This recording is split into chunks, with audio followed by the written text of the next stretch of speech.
Who's ready for some football? Football!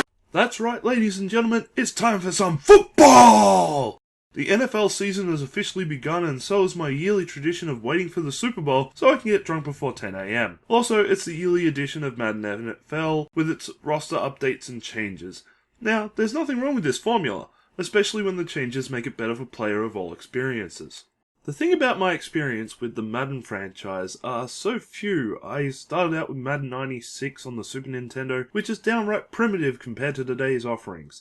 I also played NFL Blitz on PlayStation 1, but that's a completely different set of teeth to knock down the running back's throat. I did, however, play Madden 25th Anniversary Edition 2 years ago on the PlayStation 3 for a whole week before regretting it due to how complex it seemed to a newbie like myself. So the ease of access in Madden NFL 16 is a very welcome change for me.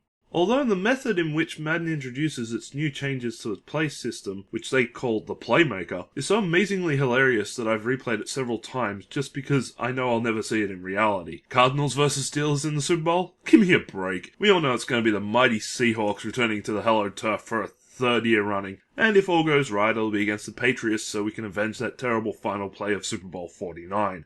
Yes, it still stings. But I digress. It's this amusing scene where you're introduced to the new Playmaker mechanic, something that gives you more direct control over how you pass, receive, and defend. Since today's NFL is more passing-based than rushing-based, there has been a bunch of new pass types added to the game.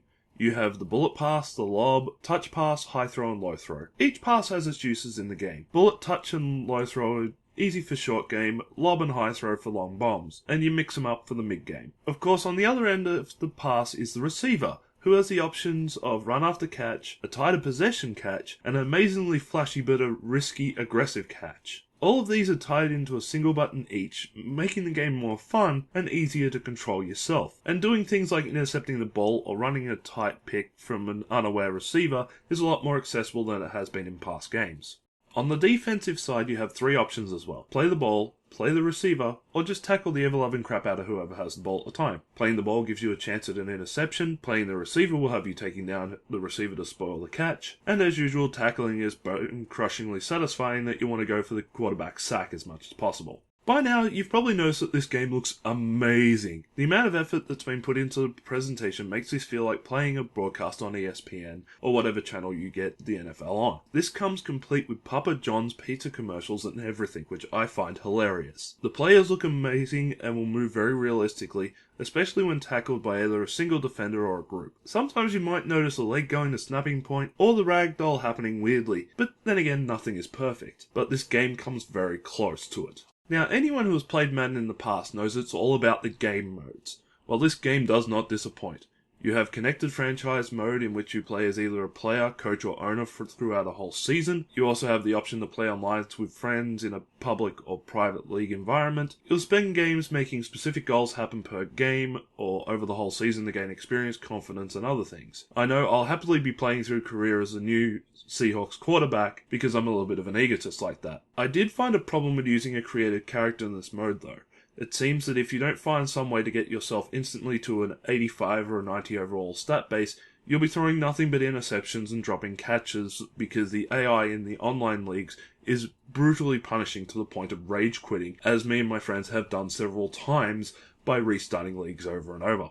A new mode this year is Draft Champions mode. In this mode, you'll get to live out your NFL Fantasy Draft League. You'll draft your team through a system of picking from a pool of 3 players for 15 rounds, and then play as them throughout the whole season trying to take your team to the Super Bowl. Along the way, you can make trades and all that other stuff that you're used to in a draft-based environment. It's like the stats-based online leagues you'll play on the web, but instead of just looking at the stats, you get to play the games yourself and have more control over the outcome. This mode looks to appeal to the more knowledgeable NFL fans that know stats and all that stuff. I don't. This one's pretty scary for me, so I'm leaving it alone. Of course, the main meat mode for this game is Madden Ultimate Teams. This runs a lot like Draft Champions, with you getting cards representing players and you create a team with them, then taking that team through a season, earning coins by completing games, practice drills, or playing classic NFL moments and more. You spend the coins you earn on cards packs to increase your pool of players, playbooks, coaches, uniforms, and stadiums to choose from. Of course, you can also buy points to buy the packs with too. And given that you barely make a few hundred coins per achievement you complete, it looks like EA would prefer you to spend actual money on points. The prices of the points aren't too bad, with $2.25 Australian being the price for enough points to buy a single pack. But I personally don't like this type of thing. I'm not a fan of microtransactions, but enough people love it that this is a feature that gets replayed in most Madden games.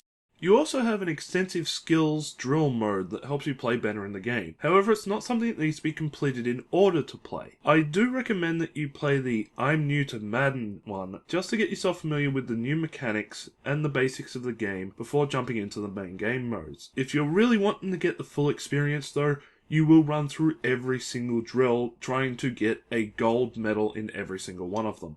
Overall, as someone who has only been an NFL fan for the last few years and a recent newbie to the modern Madden games, I can say this is probably one of the most accessible versions of the game in recent years. The game feels like every game is a big game and the presentation is top notch. If you're curious about Madden or were on the fence about dropping full price on another yearly rendition of the game, I suggest you give this one a go. If you're not an NFL fan, then of course this isn't going to be for you.